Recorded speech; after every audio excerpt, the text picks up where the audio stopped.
Good afternoon, Alan here. I'm talking about module 7 and 8, or module 8, sorry, about which body system I enjoyed the most for this first part and kind of talking with some differences in a structure as we get ready for this midterm. Um, so, my undergrad degree is in neuroscience. So, naturally, my favorite choice is the nervous system. Um, and initially the nervous system, I was just drawn to it because of the brain, because of the spinal cord, and how it just controls everything that we do. And it's that processing center, it's that functioning. It's what makes us unique. And I really enjoyed learning the structures, and learning not only that, but as I got into my undergrad, farther into it, looking at the biology and the microbiology and the cellular biology of what goes on in the brain and everything like that.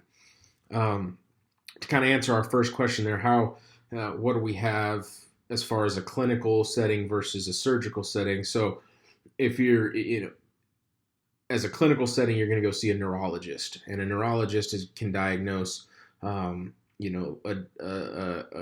disease of like amyotrophic lateral sclerosis, or MS, or any other diseases that can affect the brain. Alzheimer's disease is another one. Whereas if you need a surgery, for example, if you have an injury that requires a neurosurgeon, right? And a neurosurgeon is going to be the one that comes in there and has to do, for example, a craniotomy to release pressure on the brain with a hematoma. Or whether you're in an accident, you may see a neurosurgeon that tries to fix the damaged portions of the brain or of the spinal cord. So there's our clinical side versus our surgical side as well. Naturally, when I pick the nervous system, I'm going to pick the brain. The brain is that processing center, and that most important organ for our functioning, for our higher level functioning specifically, right? And the brain is, as far as positioning, it's deep to the cranium, right? Meaning that the cranium is surrounding the brain. The brain is deep to the cranium. It's superior to the spinal cord, and it's posterior to the nasal and orbital cavities. Sits behind those. Some important landmarks: we've got the longitudinal fissure. The longitudinal fissure divides the right and left hemisphere, or the right and left side. You've got the central sulcus, which would divide the posterior and the anterior portion of the brain. And you've got the corpus callosum, which is the bridge between both sides. Those are the axons that connects that right and left side together. And some other important landmarks of the brain as you look through it. The cortex, which is that outer, most superficial layer of the brain that consists of the gray matter, which are those cell bodies.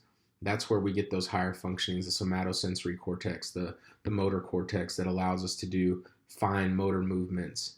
And then our last structure of our brain that I wanted to kind of touch on was the cerebellum, which is kind of an obvious structure when you look at it, and an obvious landmark, but the cerebellum is such an important part of voluntary movement, coordination, and balance that it's easy to spot because it sits on that posterior inferior side of the brain. Like I said, the nervous system, I've been drawn to it since I was an undergrad, and therefore that's why I chose it as my favorite topic.